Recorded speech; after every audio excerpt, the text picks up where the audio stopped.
Carlos, hablemos del dólar. ¿Qué pasó en los últimos días, esta semana? Esta semana se recalentó. Obviamente tenemos que hablar después de las PASO, ¿no?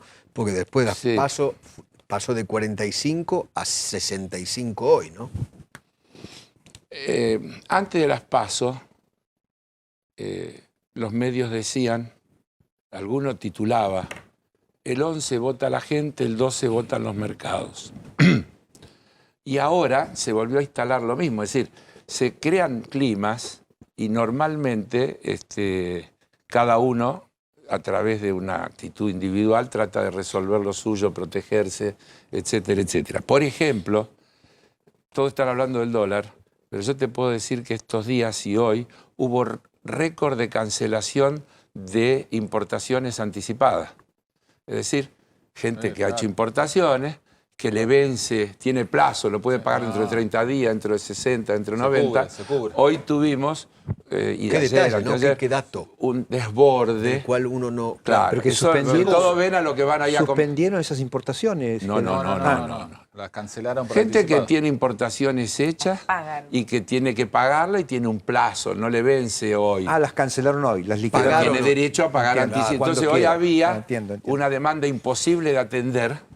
Querían esos dólares para cancelar. Para cancelar anticipadamente las importaciones por el riesgo de una eventual devaluación el lunes. martes. Mi opinión es varias cosas al respecto. Primero, ha quedado una vez más demostrado que lo que es escaso hay que regularlo.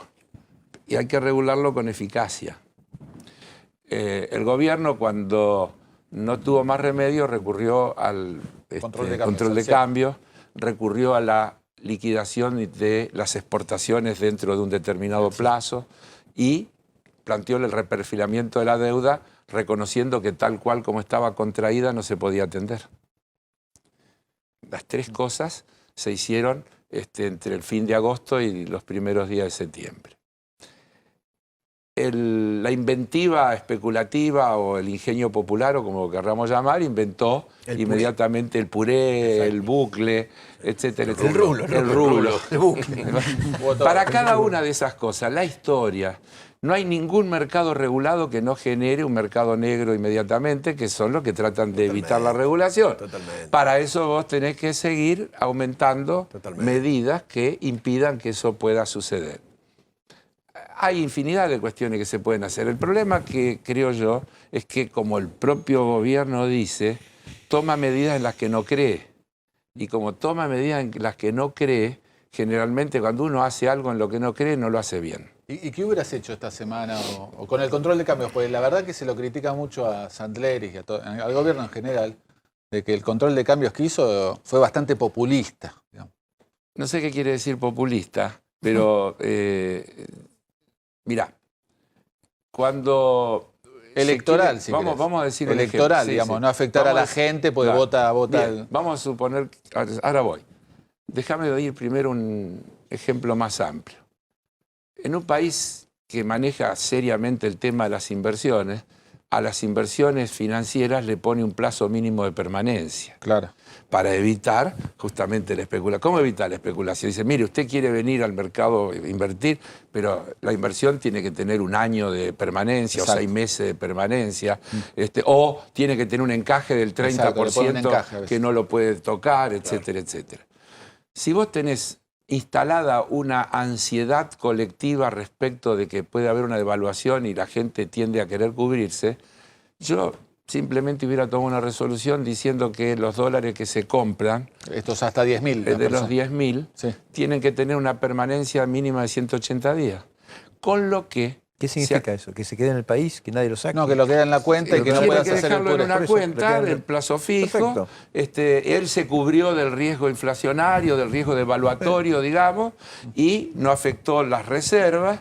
Y frenás el puré. Y no alimentó el mercado paralelo, porque lo que nadie se pregunta, y es la respuesta, vos lo tenés tan claro como yo, que alguien está alimentando el mercado paralelo. La gente que compra en el llamado mercado, el blue, que yo no me canso de repetir que es ilegal, y que blue es porque el azul es el color de la libertad y entonces blue quiere decir dólar libre. Porque, claro, dólar libre, pero no es libre, es ilegal. Antes se llamaba dólar negro. Dólar negro, claro. Pero negro es funero. Entonces blue no te suena más lindo, es mucho más elegante. Carlos, Es más marketinero, ¿por qué no lo hicieron? más marketinero. Ahora, ¿Por qué no lo hicieron? que Eso es muy, no lo sé que usted por qué no, cuenta está no razonable. sé, no, él me pregunta qué hubiera No, hecho yo. claro. Yo digo lo Pero que suena hubiera tan hecho. razonable que... Claro, son medidas que se pueden tomar.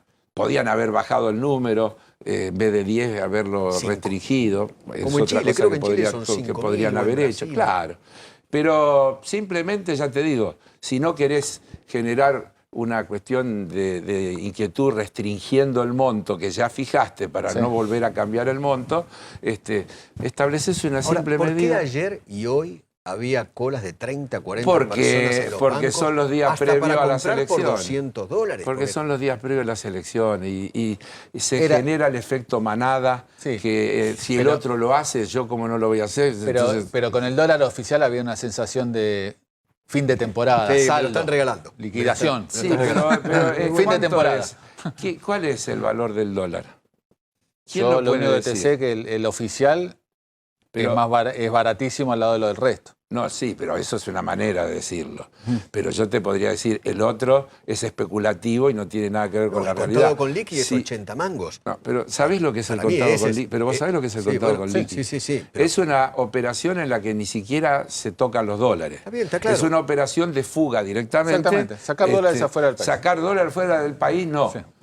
Recibir dólares de fuera del país que ya están fuera del país. Ah, también. Porque vos no salen los dólares de acá. No. Vos vas con pesos, Con uno comprás de- bonos Sí. y el socio del que te vende los bonos acá Está afuera. Está afuera. Exacto. Y él te tiene da los dólares Exactamente. afuera. Sí, la cruzás con alguien que los tiene afuera. Exactamente. Eso es el famoso contado con liqui. Por eso además... Pero ese es el verdadero precio del dólar. No, de no, 80. ese es un precio totalmente artificial. ¿Por qué vas a decir que lo ilegal es lo verdadero? No, el contado con liqui no es ilegal. Sí, bueno.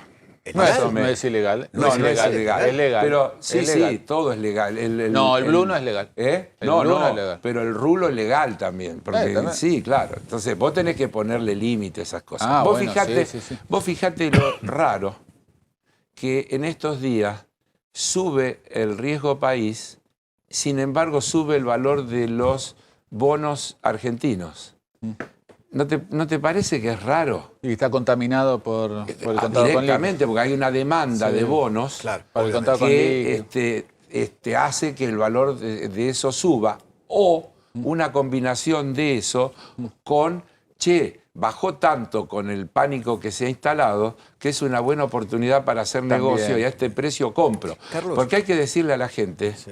siempre, cuando alguien está vendiendo, hay uno que está comprando Obviamente. porque cree que es negocio. Claro, obviamente. Porque si no, Obviamente. dice, la gente está vendiendo a este valor, qué locura. Hay uno en el otro lado que dice, a este precio compro porque estoy ganando guita, aguanto un poquito y seguro que hago negocio. Carlos, hoy se perdieron 1.755 millones de dólares de las reservas. Sí. Algunos dicen, en realidad ese número no es real de pérdida total de reservas, porque son 400.000 de reservas de libre disponibilidad, 800 de devolución de depósitos, 400 de pago de deuda.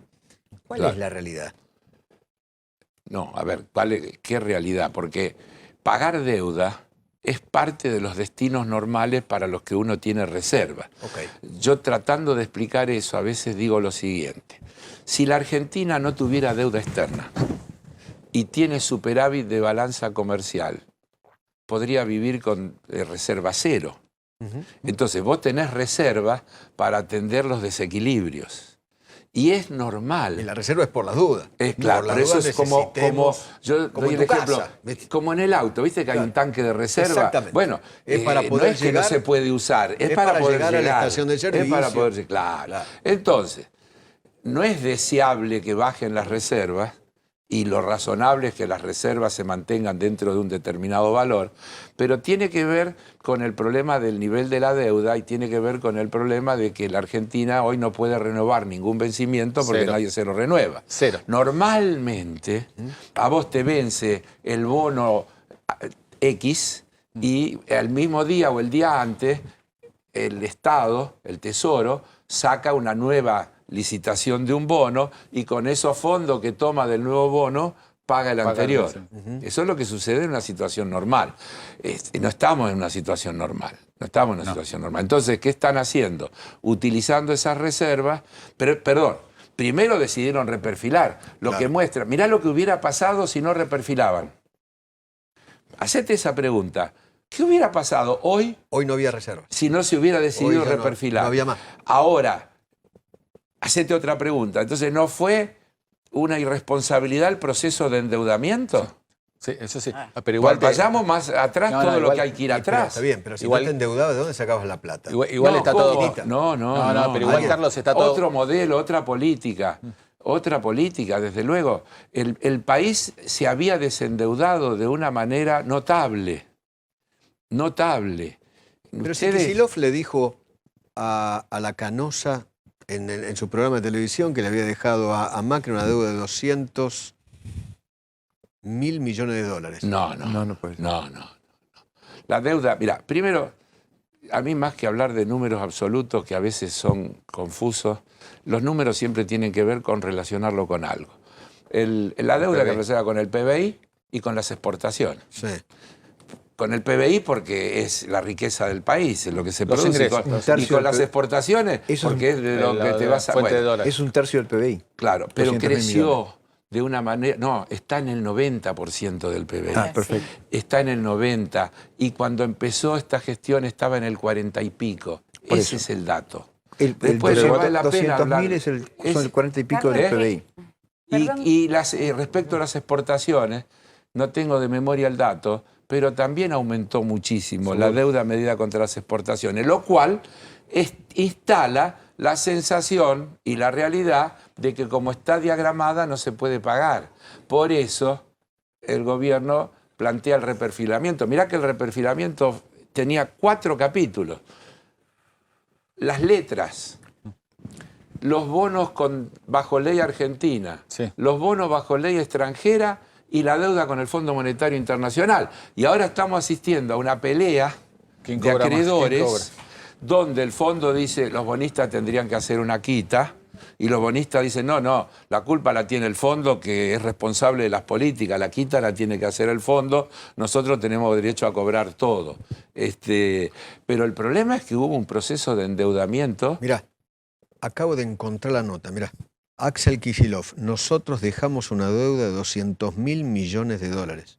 Se lo dijo Kicillof a la Canosa, en la tele. Pero, ¿cuánto es la de ahora? Tenés que ver qué llama la deuda. Bueno, discúlpame. No sé lo que llama la deuda, pero si el mismo Kicillof le dijo que le dejó. Pero esperate, vuelvo a repetir. Mirá que hay deuda externa, estaba en default, deuda interna. Estaba en default. Claro. Usted lo dijo recién, son estaba en default. ¿Cómo? Estaba en default todavía.